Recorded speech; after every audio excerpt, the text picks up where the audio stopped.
Okay, folks, it's hard to believe, but it is that time again.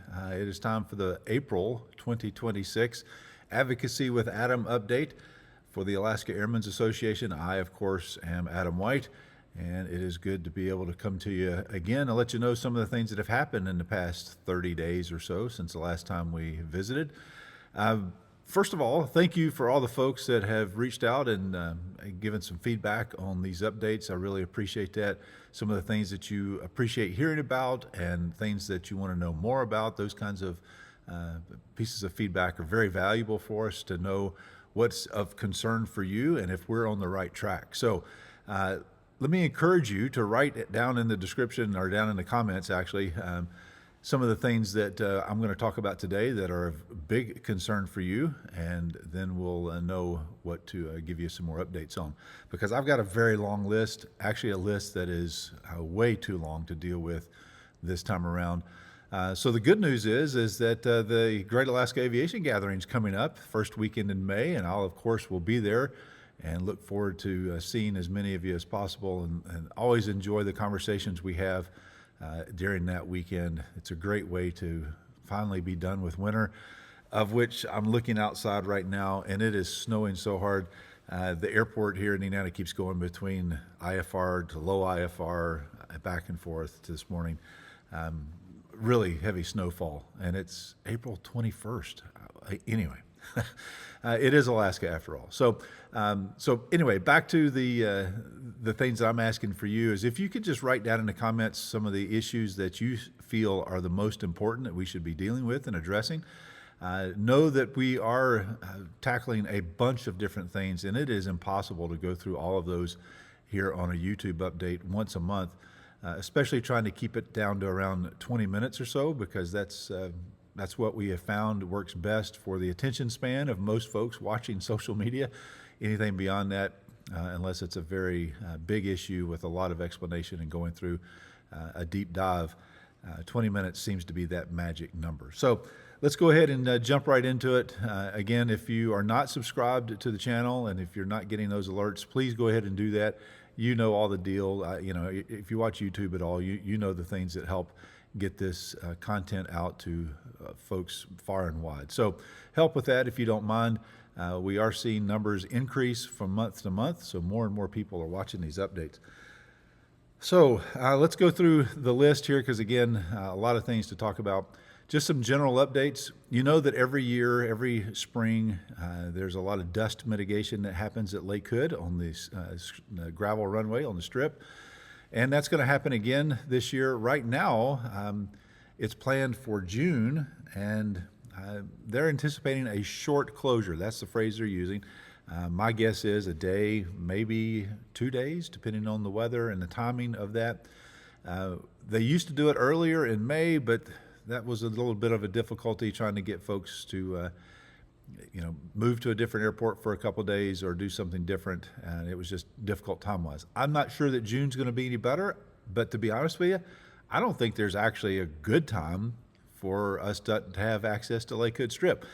Now, we all know and understand that we need to do this to mitigate that dust, especially considering how close we have some houses and some other parts there of Anchorage. We don't want to be bad neighbors and kick up a big dust storm blowing all across Anchorage because of that gravel runway. So they'll be taking care of some of that in June. Here's the deal, though. If you are not ADSB out and you are based at Lake Hood on the Strip using wheels, in the past, there have been options for you to be able to taxi over to Anchorage International and be able to get in and out because of a waiver that has been issued. I have been told that again this year there will be no waivers, and if you are not ADSB out and you are based at Lake Hood when they are doing this runway closure, again it will be sometime in June, look for more details as we get closer, you will not be allowed to come in and out of Anchorage because you are not ADSB compliant. So plan ahead is what I'm saying. Maybe become a refugee over at Merrill Field or Birchwood or maybe someplace up in the valley for a couple of days to be able to keep your airplane accessible and able to fly. Or maybe, better yet, just wait a day and they'll get that runway back in shape and it'll all be great and you can go on about your summer. So pay attention to those updates. So, an interesting thing that may not be, of concern for a lot of you, but let me tell you why it's a concern for you. Flight check. The folks with the FAA that fly around all the airports that have instrument approach procedures and flight check those procedures and make sure that they are still operating the way they should, make sure there's no obstructions that have popped up, make sure the lighting systems are all good. It's been very difficult for them to stay ahead of the workload. Matter of fact, it's been nearly impossible to stay ahead. They're trying really hard not to get any further behind. Where this pertains to us here in Alaska is that the Regional Administrator's Office of the FAA made a very concerted effort and tried very hard, called in a lot of favors, and we were able to get flight check up here earlier this year to take care of several airports that had some issues. And there were some big NOTAMs with instrument approaches not being available at night, which seems to be the norm these days because of flight check not being able to get out and do these, and DOT not being able to clear brush and trees and other penetrations that come up into that surface area, or because of lighting systems not working 100%. But there's been a lot of work to try to get some of these airports back online and up and running. And so Flight Check came to Alaska and did 5 airports very early in the season back in March. And so got good reports back from those, and those are now complete. Flight Check is also planning on coming back this summer and spending more time in Alaska to try to get ahead of some of these things. So the good news is that as a VFR pilot, you think, well, Adam, why does that matter to me? Well, that matters because there's been a big push to clear some of the brush and trees further away from some of the state rural airports. DOT is trying very hard to keep up with lighting maintenance and other issues that, while are not required for VFR flight, I think we would all agree that on a marginal day and you click the lights on the runway and they come on and they work and you can see them, that's a very good benefit for a VFR pilot on a marginal day for sure. So that's all been part of what we call DIASI. That's an acronym, and if you're not in aviation, we speak in acronyms in aviation, just like the military. But DIASI is the Don Young Alaska Aviation Safety Initiative. That's a long phrase that basically the short version is this is a once-in-a-generation opportunity for funding for infrastructure that started back in the Biden administration and has now carried over into the Trump administration.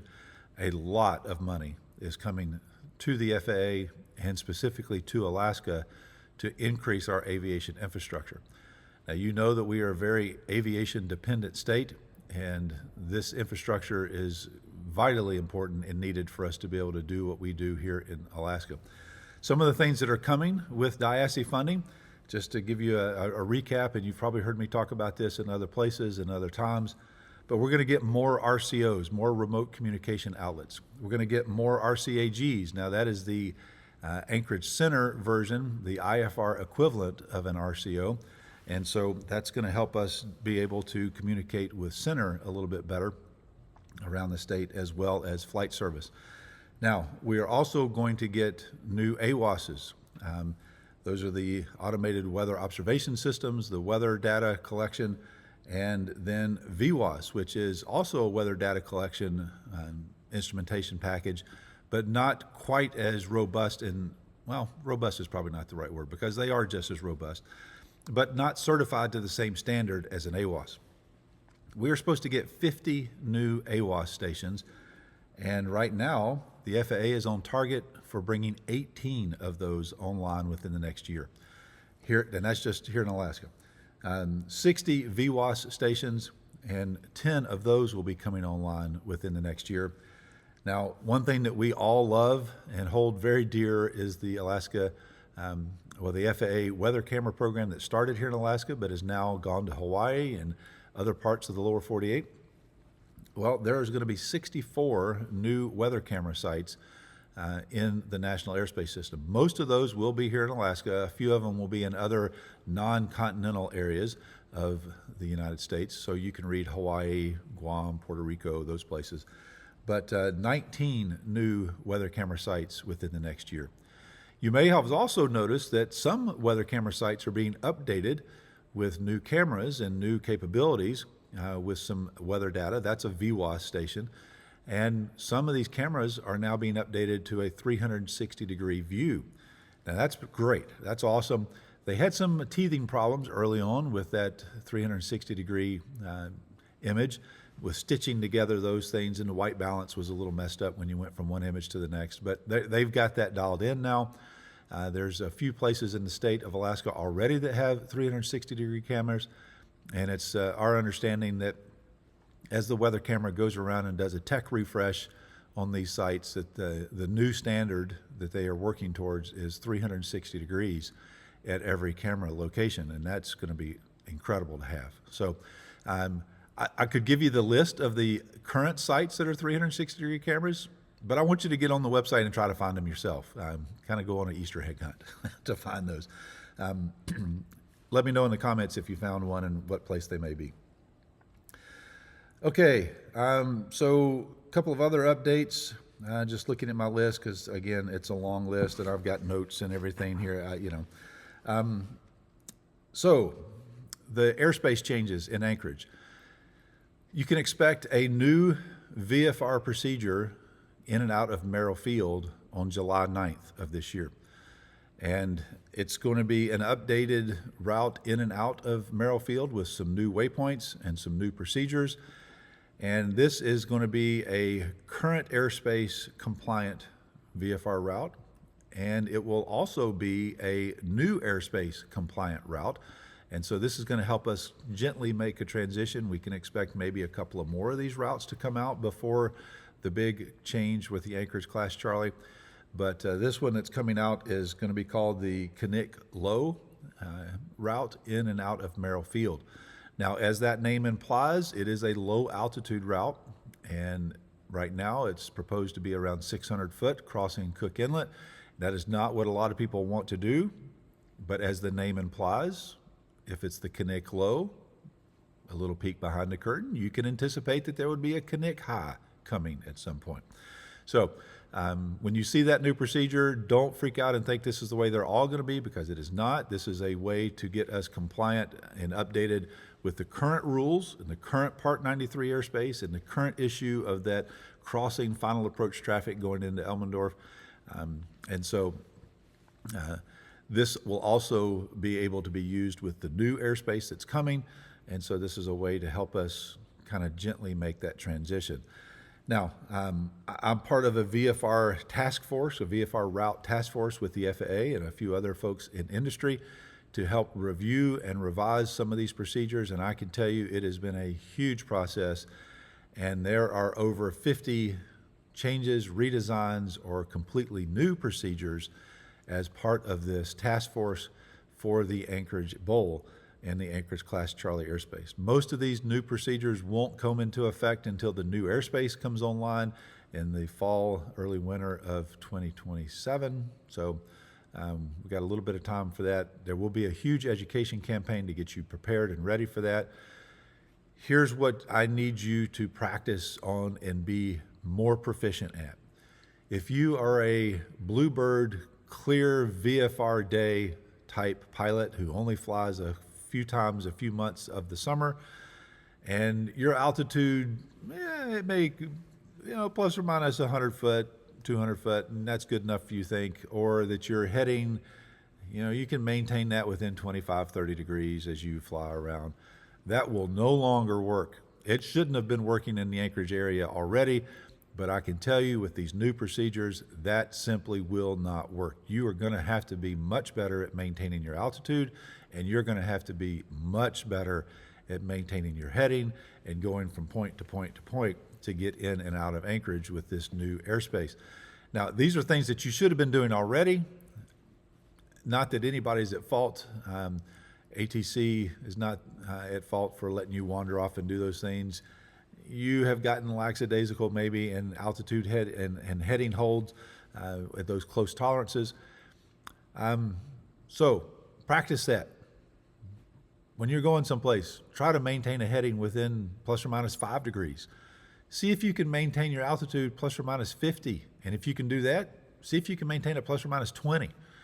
Now, you think, now, Adam, I'm a VFR private pilot. I'm not required to maintain those standards because I'm not an instrument rated or a commercial pilot or an ATP. Fair point. But you are going to be operating in airspace that's very congested, that's already congested today.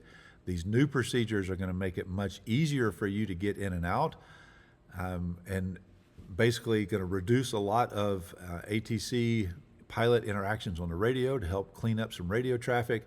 You'll be given a clearance, you'll be given a route to fly, and ATC is going to expect you to be very precise in flying that route, and you need to be able to do that. Not because you just need to be a good pilot and Tom Cruise and Maverick, whatever, because you need to stay where you're supposed to be because other people are flying around you and they need to stay where they are. And in order to get this to happen, we've got people coming and going. Very much like what we have today, but this is something that needs to be addressed and dealt with. So all of that to say, get better, practice, try to maintain your altitude plus or minus 50 feet, get it down to plus or minus 20 if you can. Headings, again, plus or minus 5 degrees at most on this stuff, and be able to find and navigate to these waypoints that are currently there today and then what will be coming. So as part of all of this, most of these points that will be part of these newer procedures will be included in the GPS database. They will have a 5-letter identifier on the plate, as what I call it. It's not an instrument plate, it's not an instrument procedure or standard departure or arrival, but it's basically the VFR equivalent. And so all of these points will be available in your GPS database, if your database is current and updated. That's the value of having a subscription to Garmin Pilot or ForeFlight or something along those lines, and you will have an updated database. Now, if your panel mount or handheld GPS has not been updated in a few years and you fly in and out of the Anchorage area, actually it shouldn't matter where you fly. If it's not been updated in a long time, you should probably consider getting that done, because these new waypoints are going to come up in the database and you'll be expected to fly these routes and you need to know where everything is. Okay, moving on. So there's been a lot of talk of some construction this summer in lots of places. We've already talked about Lake Hood. Palmer is in the midst of starting a master plan update. Kenai is going to get a runway resurfacing and reconditioning. Going to completely redo that runway in Kenai. Now, what does that mean for going in and out of Kenai? Because the runway this summer in Kenai is going to be the taxiway, the parallel taxiway. So Kenai Tower has asked, and actually they're going to prohibit folks from doing touch and goes and flight training actively at the Kenai airport. Folks that are based at Kenai that do flight training are going to need to take off and go somewhere like Soldotna maybe, or some other airport to do your pattern work and your touch and go practice. There will be new instrument approach procedures that will take IFR traffic all the way down and land on the taxiway. And so there's going to be a big change for folks that operate IFR in and out of Kenai.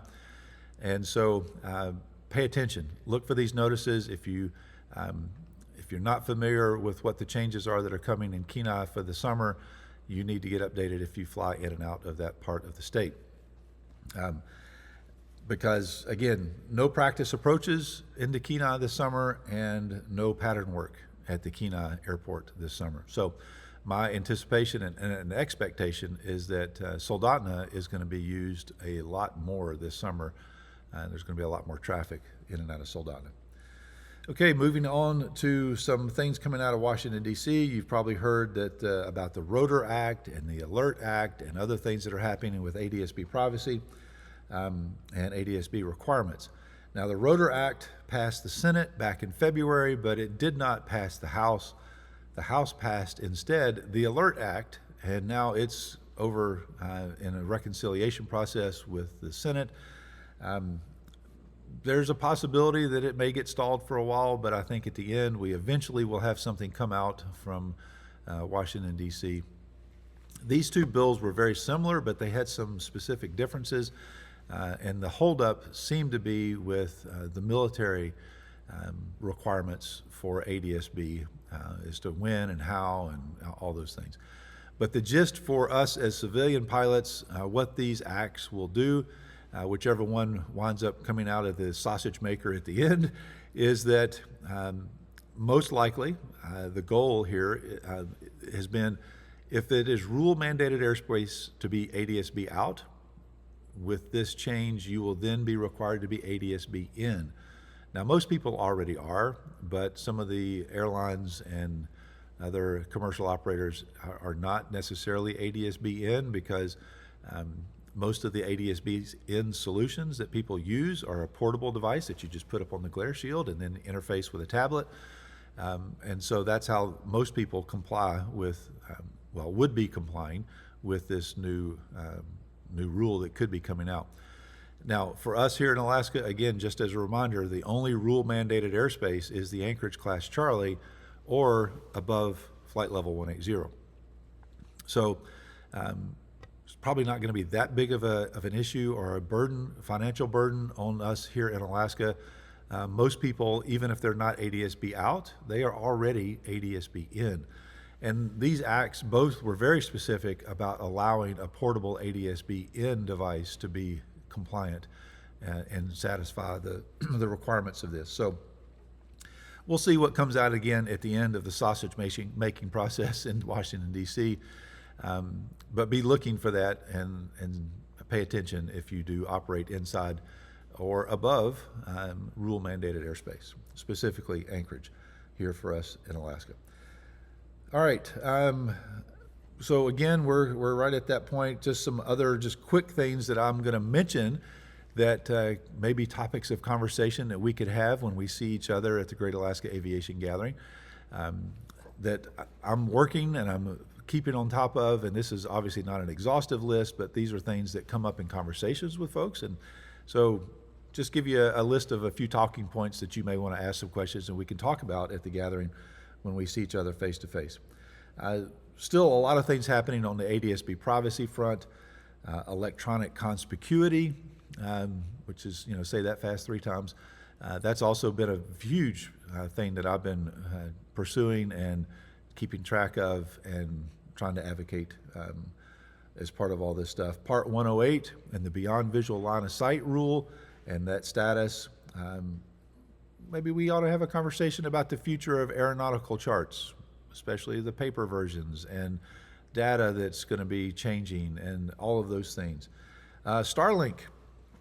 The video that you're watching right now was uploaded using Starlink. And a lot of folks are using it now for all kinds of things aviation related. And so is the FAA. So we could talk about Starlink and how that's impacted things. The FAA's unleaded fuel transition plan.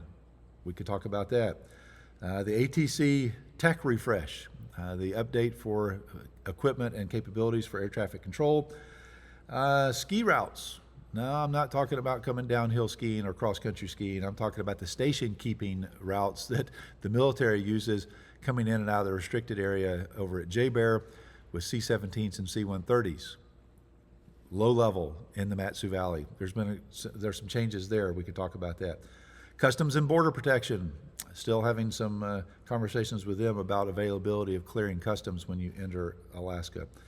The Part 141 rewrite, that's the flight schools and some things that are changing there.